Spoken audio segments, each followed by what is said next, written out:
So then the next thing we need to consider is justifiability.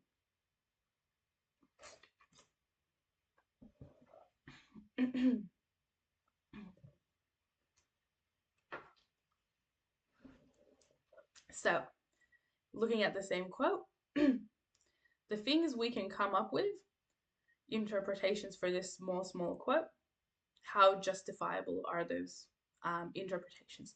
Do they make sense?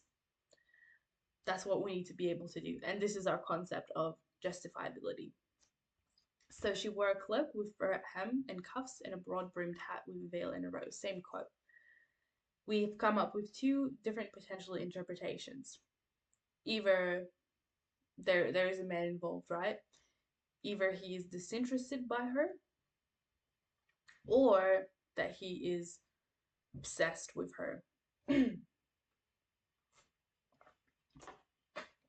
Now we need to consider how would we justify either of those interpretations in a way that makes sense. So if he was disinterested by her, um, what is being done with this illustration of the clothing? What does it mean? We need to discuss and analyze the evidence, zooming in to create evidence for our interpretations.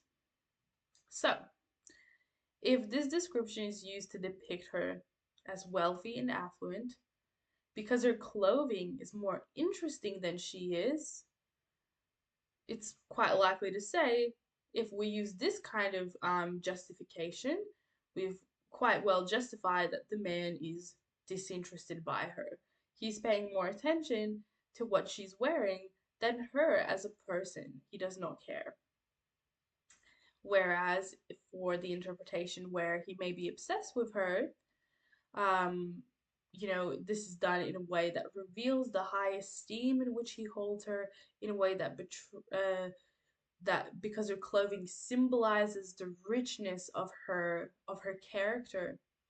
And if we could justify it that way, we might say that he's very obsessed and interested in her. And both of these interpretations can be very plausible if we can explain them in this way.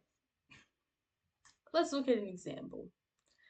However, Marlowe's somber interjection, as he states, the Thames has also been one of the darkest places of the earth, recognizes that human nature is merely transitory, and rather than the British Empire being permanent and perfect, it represents merely a flicker in time, just as the Romans were. Despite this seemingly pragmatic and modern view of imperialism, Marlowe later asserts that England's unselfish belief in the idea of colonialism redeems its shortcomings.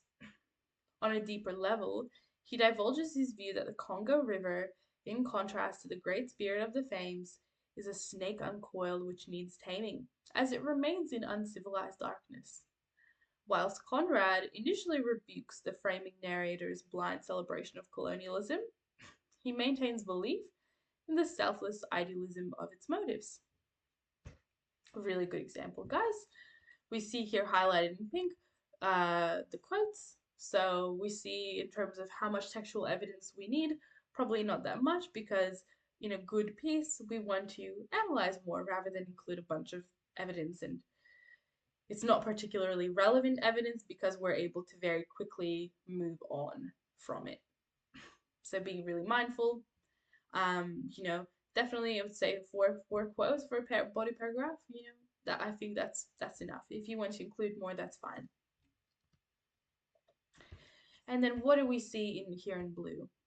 We have analysis statements, and in dark blue it's brought in the context. And this analysis is simply the zoomed in kind of analysis. So it explains pretty much the meaning of the quotes or the evidence that is being used.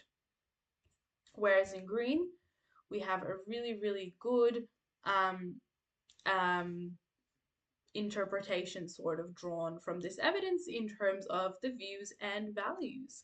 And we had to lead into this statement, we had to discuss all of this evidence first and analyze it first to say that this statement is essentially plausible and we can justify it. So this is how we should aim to write, guys.